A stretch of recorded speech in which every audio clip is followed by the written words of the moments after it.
समंदर में उतरता हूँ तो आंखें भीग जाती हैं। समंदर में उतरता हूँ तो आंखें भीग जाती हैं।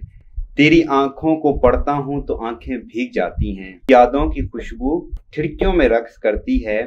तेरे गम में सुलगता हूँ तो आंखें भीग जाती है। तेरे गम में सुलगता हूँ तो आंखें भीग जाती हैं। हजारों मौसमों की हुक्मरानी है मेरे दिल पर। हजारों मौसमों की हुक्मरानी है मेरे दिल पर। वाह। वसी मैं जब भी हंसता हूँ तो आंखें भीग जाती हैं।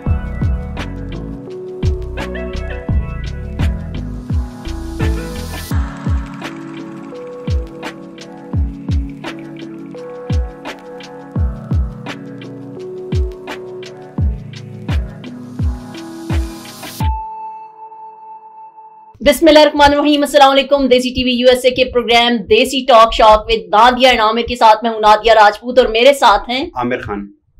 जी आमिर, आज किस बारे में हम गुफ्तगू करेंगे, किस टॉपिक को थोड़ा सा छेड़ेंगे? नादिया, आज क्यों ना हम अनएम्प्लॉयमेंट भी कर लें, बेरोजगारी पे।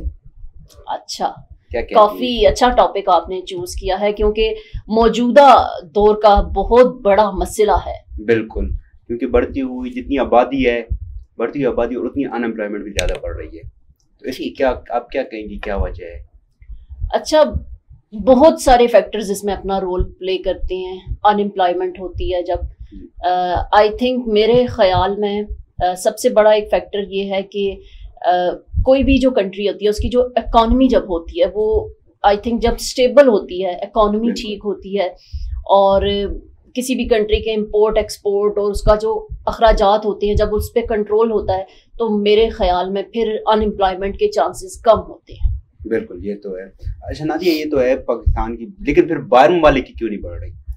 देखिए, दूसरे ममालिक अगर देखा जाए तो उनको कंपेयर किया जाए तो उनकी भी तो बढ़नी चाहिए ना अनएम्प्लॉयमेंट, तो फिर सिर्फ पाकिस्तान में ज्यादा क्यों है?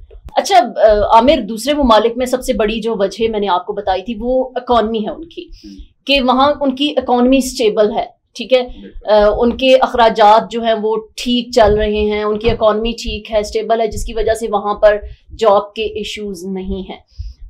जैसे पाकिस्तान आपको पता है कि अभी तरक्की कर रहा है, अभी वो तरक्की की वो मनाजिल नहीं तय कर सका जो कि बहुत से दूसरे ममालिक कर चुके हैं। और दूसरी एक और अहम वजह यह है कि वहाँ पर अगर आप उनका तालीमी निज़ाम देखें, वहाँ के तालीमी निज़ाम में और यहाँ के तालीमी निज़ाम में बहुत फ़र्क है, क्योंकि बहुत से स्टूडेंट्स जो यहाँ पर होते हैं पाकिस्तान में, जब उन्होंने डिग्रीज लेनी होती हैं तो वो दूसरे ममालिक का रुख करते हैं। क्यों? वजह ये भी है, एक वजह ये भी है, और वो दूसरे ममालिक का जब रुख करते हैं, वहाँ जाकर डिग्रीज लेते हैं, वहाँ से तालीम हासिल करते हैं, तो जब वो वहां पर तालीम हासिल करते हैं तो फिर वो पाकिस्तान आने का सोचते नहीं हैं। सबसे बड़ी बात यह है कि वो अपने मुल्क में आकर सर्व नहीं करते, वो बाहर रहना ही पसंद करते हैं। और वहां पर क्योंकि अब देखें कि यहाँ उनको अगर एक जॉब की पेमेंट जो है 1 लाख मिल रही है और दूसरे मुल्क में उनको 5 लाख या 10 लाख मिल रही है, तो वो फिर क्यों पाकिस्तान आएंगे? और फिर वहां जब उनको अच्छी अपॉर्चुनिटीज मिलेंगी, वहां पर उनको रहने की अच्छी सहूलियात मिलेंगी और फैसिलिटीज मिलेंगी, तो वो फिर पाकिस्तान आना पसंद नहीं करते। और बहुत से वो लोग, सबसे इसमें एक और बड़ा फैक्टर ये भी है कि बहुत से वो लोग जो तालीम अपने बच्चों को यहाँ पर नहीं हासिल करवाते बल्कि दूसरे ममालिक में हासिल करवाते हैं, तो वो बच्चे भी वहां पर जॉब्स करते हैं। अब उससे क्या होता है कि फिर हम दूसरे ममालिक से भी बहुत से जो लोग हैं वो जब यहाँ पर नहीं आते, बहुत से स्टूडेंट्स जब यहाँ पर नहीं आते, उससे भी यहाँ पर स्किलफुल लोगों की कमी हो जाती है। और फिर जो बच्चे होते हैं वो, इसमें एक और बड़ा फैक्टर ये भी है कि वो बच्चे जो जिनको साइंस के मज़ामीन फॉर एग्जांपल नहीं पसंद, उनको पेरेंट्स जो हैं वो ज़बरदस्ती साइंस के मज़ामीन पढ़ाते हैं और फिर वो बच्चे जो हैं उनकी, यानी आप ये कह सकते हैं कि दूसरे ममालिक में करियर काउंसलिंग होती है। बच्चे से पूछा जाता है कि आपको मैथ्स पसंद है, फिजिक्स पसंद है, केमिस्ट्री पसंद है, कौन सा सब्जेक्ट आपको पसंद है। लेकिन अनफॉर्चुनेटली पाकिस्तान में ऐसा नहीं है, बल्कि रिश्तेदारों के प्रेशर पर, टीचर्स के प्रेशर पर, उसके अलावा पेरेंट्स के प्रेशर पर, बहन भाइयों के प्रेशर पर बच्चे अपने सब्जेक्ट्स चूज करते हैं और फिर वो एक गलत फील्ड में, अब एक बच्चा जिसने इंजीनियर बनना चाहता है लेकिन वो डॉक्टर बन जाता है, एक बच्चा डॉक्टर बनना चाहता है और वो टीचर बन जाता है। तो मतलब आपका कहने का मतलब है कि जो बच्चे को चाहिए, मतलब जिस सब्जेक्ट में वो करना चाहता है, वालिदैन उसको उस पर फोर्स करने के वो ना करे, इस वजह से अनएम्प्लॉयमेंट ज्यादा हो रही है। करियर काउंसलिंग नहीं है, इसलिए स्किलफुल लोग नहीं हैं हमारे पास, और जो हैं वो बहुत कम हैं। तो इस वजह से भी अनएम्प्लॉयमेंट की ये सूरत हाल है, और इकोनॉमी की भी जहां मैंने बात की, और भी बहुत सारे। अच्छा नादिया, आप बात कर रही थी ना कि जो हमारे नौजवान बाहर जाके डिग्री हासिल करते हैं वो पाकिस्तान क्यों नहीं आते। मेरे ख्याल से जो मेन वजह एक ये है, पहले तो उनको एक तो सैलरी का इशू है जैसे आप कह रही थी एक तो, और दूसरी जो वजह है ना, मेन वजह है उनको पता है कि जब हम पाकिस्तान आएंगे तो हमारी वो इज्जत भी नहीं है, हमें ना कोई वो पूछेगा, तो इसलिए वो बाहर तलीम। जैसे अगर हम पीछे अभी गुजरे 28 मई, आपको याद हो, तो हम एक एटमी ताकत बने थे 28 मई को, तो बड़े जश्न वगैरह मना रहे थे, लेकिन जिसने एटमी बम बनाया था उससे पूछा गया उसका क्या हाल हुआ है। ऐसे ही है, मेन वजह ये है ना, जब वो बाहर था कितनी आराम से जिंदगी गुजार रहा था, बाहर से उसको लाया गया कि यार पाकिस्तान के हालात ठीक नहीं है, इसको एक एटमी ताकत बनाओ। जब उसने बनाया तो उसको फिर रोडों पे ही फेंक दिया। ऐसे ही है, ये बात सबसे बड़ा डॉक्टर अब्दुल कदीर का यही सबसे बड़ा बयान ये था कि मेरे सबसे जो बड़ा पछतावा है, ये पछतावा ये है कि मैंने इस पाकिस्तानी कौम के लिए काम, पाकिस्तानी कौम के लिए काम किया। वाकई ये भी है। अच्छा, आप ऐसा कौन सा फैक्टर बताते हैं कि जिसकी वजह से पाकिस्तान में अनएम्प्लॉयमेंट है? अच्छा, मेन वजह जो है हमारी तो बहुत सी हैं। एक तो सबसे मेन वजह जो है ना, जो हमारे जितने भी अदारे हैं उसमें ओपन मेरिट नहीं है। ओपन मेरिट नहीं है, वो नहीं। बहुत अच्छा पॉइंट आपने आमिर ओपन मेरिट कहीं भी नहीं, मैंने नहीं। तकरीबन ये नोट किया है, ओपन मेरिट नहीं है, सारा मामे चाचा का काम चल रहा है। हाँ, जिसके जिस अदारे में कोई है उसको उसी तरह उसको बिना किसी इंटरव्यू किसी टेस्ट के ले यानी आप कहते हैं कि पर्ची सिस्टम है, पर्ची सिस्टम है। और अगर ये सिस्टम ओपन मेरिट हो जाए तो मैं कहता हूँ कि इंशाल्लाह कोई भी बेरोजगार नहीं रहेगा। हाँ, जो नालायक किसी को नहीं कहते, लेकिन जो वीक होंगे उनके लिए भी कोई ना कोई कहीं जगह बन जाएगी। लेकिन जो कामयाब हैं, मैंने कामयाब लड़कों को देखा है जो तकरीबन PhD कर चुके हैं, वो 30,000 के लिए धक्के खा रहे हो रहे हैं। ऐसा ही है, ये बात है। अच्छा, एक आपने ये फैक्टर बताया, इसके अलावा जो मुझे एक और फैक्टर महसूस होता है वो ये है कि जो हमारे मुल्क में सबसे बड़ी इसकी वजह है वो ये है कि जो बच्चे होते हैं उनको हम ऐसे स्किल्स नहीं सिखाते जो कि उनको आगे मुस्तकबिल में फायदा दे। अब जैसे बच्चे हैं, हम उनको डेली बेस पे स्कूल भेज रहे हैं, वो बहुत सारी चीजें तो सीख रहे हैं, लेकिन प्रैक्टिकली वो कुछ नहीं सीख रहे। अगर अभी जब मैंने पिछले दिनों यूट्यूब पे और इंस्टाग्राम पे एक वीडियो देखी जिसमें चाइना में जो बच्चे हैं वो जब तालीम हासिल कर रहे हैं तो उनको साथ साथ बहुत सारे स्किल्स सिखाए भी जा रहे हैं। यानी वो बच्चे जो हैं, एक छोटा सा बच्चा मैंने देखा उस वीडियो के अंदर, और वो सिलाई का काम कर रहा है, वो कपड़े सी रहा है, एक लड़का होके, यानी उसको ये काम भी सिखाया जा रहा है। हम लोग काम सीखने में जो है वो शर्म करते हैं। कोई भी काम छोटा बड़ा नहीं होता, और बच्चों को हम छोटी उम्र में बहुत से काम नहीं सिखाते। स्कूल्स में थ्योरी होती है लेकिन प्रैक्टिकल नहीं होता, इसकी एक ये बड़ी वजह है। और स्किल्स नहीं सिखाए जाते। जैसे मैं आपको एक ये वजह भी बताती हूँ कि जैसे बहुत से लोगों ने जब पाकिस्तान से बैरून मुल्क जॉब्स के लिए जाना होता है तो उनके पास डिग्रीज होती हैं, लेकिन दूसरे मुल्क वाले आपसे डिग्रीज नहीं मांगते। डिग्रीज के अलावा उनको स्किल्स भी चाहिए। तो पहले पाकिस्तान में कुछ ऐसे इंस्टीट्यूशन ओपन हुए हैं जो कि आपको पहले वो स्किल सिखाते हैं 3 या 4 मंथ्स के लिए या 6 मंथ्स के लिए, आप उसकी ट्रेनिंग लेते हो और फिर आप दूसरे ममालिक में जाते हो। लेकिन जो दूसरे ममालिक के लोग हैं वो इन चीजों को बचपन में ही सीख चुके हैं। यही बात है। और ना ये बात यही है ना जो आप कह रही थी कि हमें हमारे जो मास्टर में प्रैक्टिकल नहीं होता। प्रैक्टिकल नहीं। देखिए, अगर कुछ ऐसे डिपार्टमेंट होते हैं जहाँ पे स्टूडेंट मतलब BS करता है, BSc करता है, MSc, वो प्रैक्टिकल के उसमें होते हैं, लेकिन वहां भी उनको थ्योरी पढ़ाई जाती है।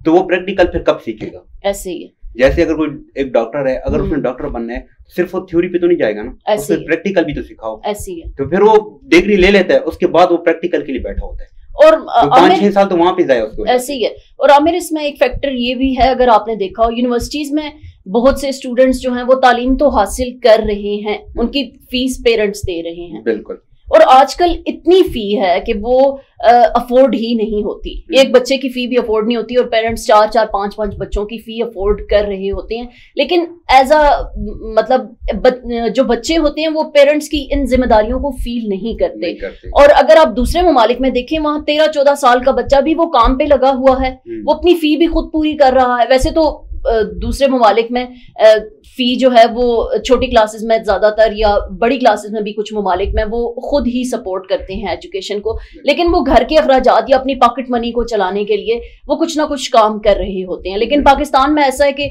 स्टूडेंट जो है वो 20, 25, 30 साल का भी हो गया और वो अभी तक पढ़ाई कर रहा है और वो पेरेंट्स उसका वेट कर रहे हैं कि वो जॉब पे लगेगा, फिर वो उसके बाद सैलरी लेकर आएगा तो हमारे हालात बदलेंगे, और फिर वक्त कहाँ से कहाँ गुजर जाता है। यानी एक जो सबसे बड़ा फैक्टर वो ये है कि एहसास जिम्मेदारी भी नहीं है, और बाद में वही बच्चा जो जब एग्जॉस्ट होके जॉब में जाता है और उसके सर पे इतनी सारी रिस्पॉन्सिबिलिटीज होती हैं कि वो उसके साथ वो उस चीज को कोप नहीं कर सकता। अच्छा ना, कि कुछ चीजों में हम खुद भी गलत हैं, लेकिन कुछ चीजों में गवर्नमेंट भी गलत है। गवर्नमेंट भी, क्योंकि देखें बाहर ममालिक की जो गवर्नमेंट होती है वो पहले से बच्चों को सपोर्ट कर रही होती है, ऐसी है, जैसी वो तालीम हासिल कर लेते हैं उसको जॉब पहले से प्रोवाइड करते हैं। हमारे जो है जो गवर्नमेंट है हमें जो लैपटॉप की स्कीमें दे रहे होते हैं, भाई उनको क्या करने है उसने, ऐसी है, उसने लैपटॉप देते हैं, स्कूटीज देते हैं, हाँ, उसने क्या करने है, ऐसी मैन वजह तो नहीं। उसको तो चाहिए एक रोजगार जिससे वो अपना घर चला सके, अपने माँ बाप को खुश रख सके,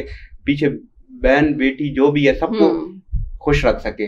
लेकिन हमें जो लैपटॉप की स्कीम है उनके चक्रों में जो है ना बेरोजगारी और भी बढ़ रही है। ऐसी है, और यही बात जो आपने पर्ची सिस्टम की बात की कि बहुत सी जॉब्स जो दी जाती हैं वो पर्ची सिस्टम पर होती हैं। जैसे कि मैंने खुद बहुत से लोगों को देखा कि कितने पाकिस्तान में कितने टेस्ट होते हैं डिफरेंट जॉब्स के लिए, नेट और नेशनल टेस्टिंग सर्विस कितने टेस्ट जो है वो ऑर्गेनाइज करवाती है, और उसमें हजारों की तादाद में लोग होते हैं और जॉब एक होती है या 2 होती हैं या 10 होती हैं, लेकिन फिर उसमें वो जो बंदा अपॉइंट होता है वो भी ऑलरेडी डिसाइडेड होता है कि ये इसको अपॉइंट किया जाएगा। ये एक सबसे बड़ा फैक्टर भी है। अक्सर अदारों में तो पैसे लेकर भी कर रहे हैं।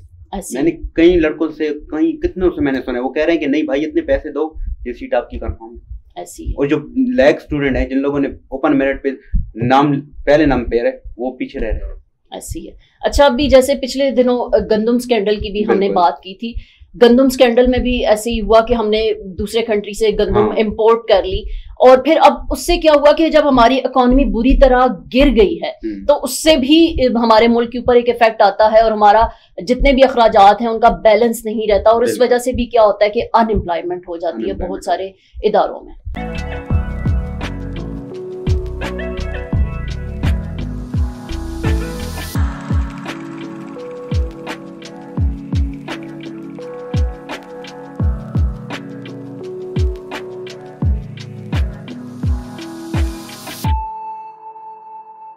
Helping Hand USA is a community that is guided by gratitude. A community that sees blessings beyond just tables. It's Muslims for humanity. Let's make this Ramadan a testament to the gratitude we all share. Join us to provide orphan support, healthcare, education and training, shelter, and much more. Give your zakat today at hhrd.org/Ramadan.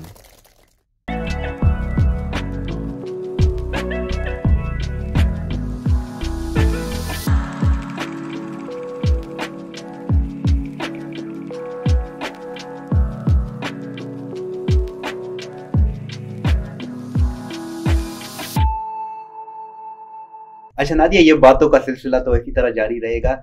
अभी जो हमारा एक segment है गाना सुनाना, तो कौन सा गाना आज सुनाएंगे हमें?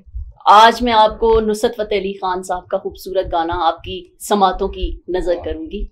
गम है या खुशी है तू मेरी जिंदगी है, तू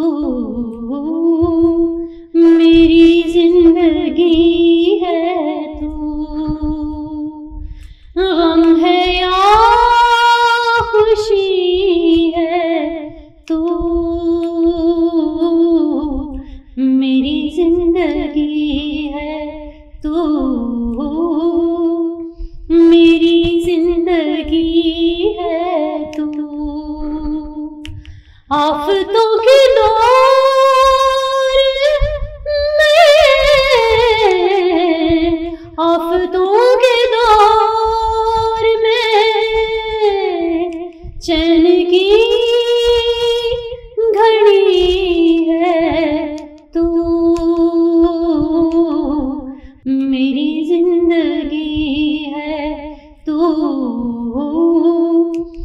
मेरी जिंदगी है तू, मेरी सारी उम्र में,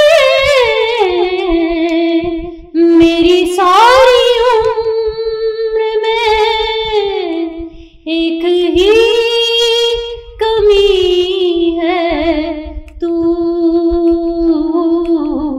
मेरी जिंदगी है तू,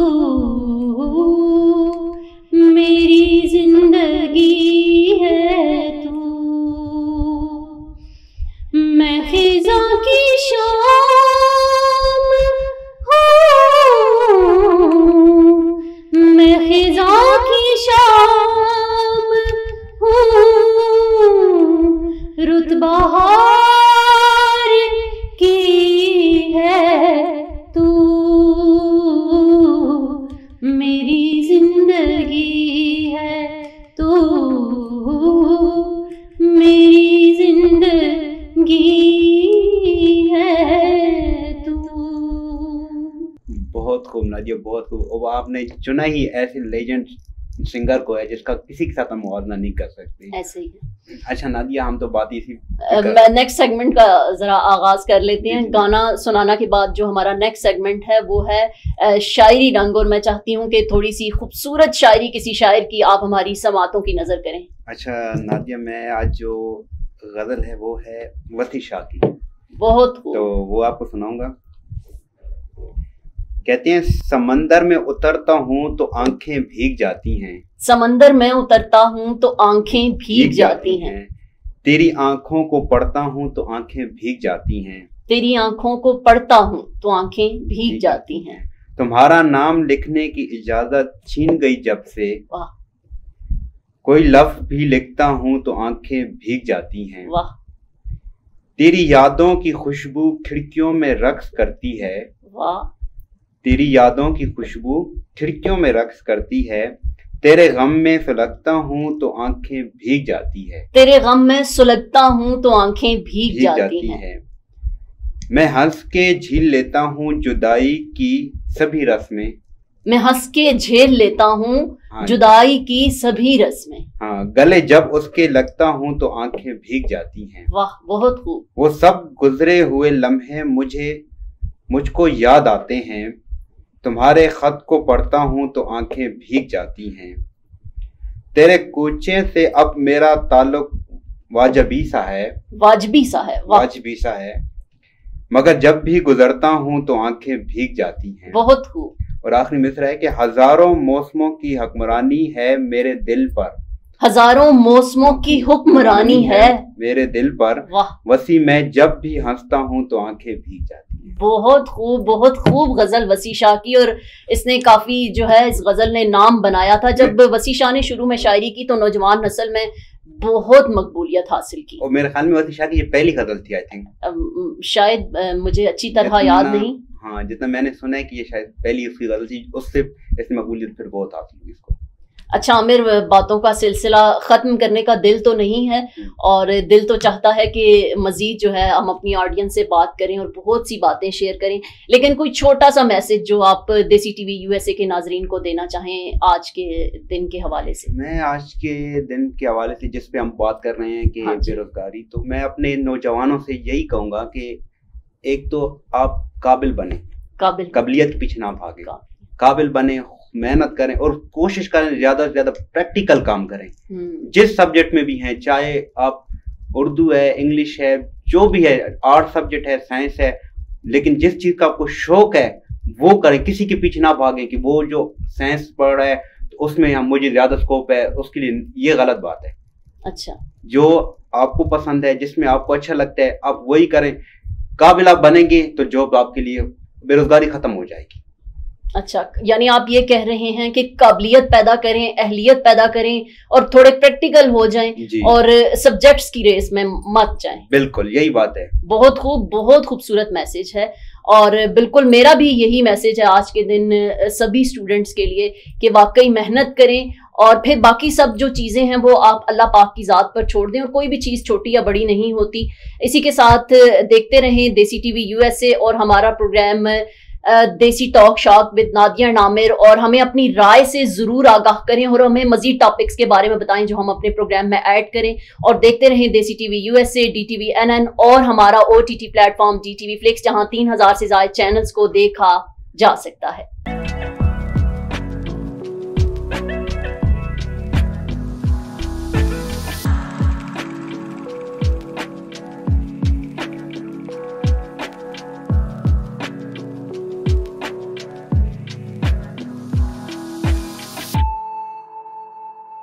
Helping Hand USA is a community that is guided by gratitude. A community that sees blessings beyond just tables. It's Muslims for humanity. Let's make this Ramadan a testament to the gratitude we all share. Join us to provide orphan support, healthcare, education and training, shelter, and much more. Give your zakat today at hhrd.org/Ramadan.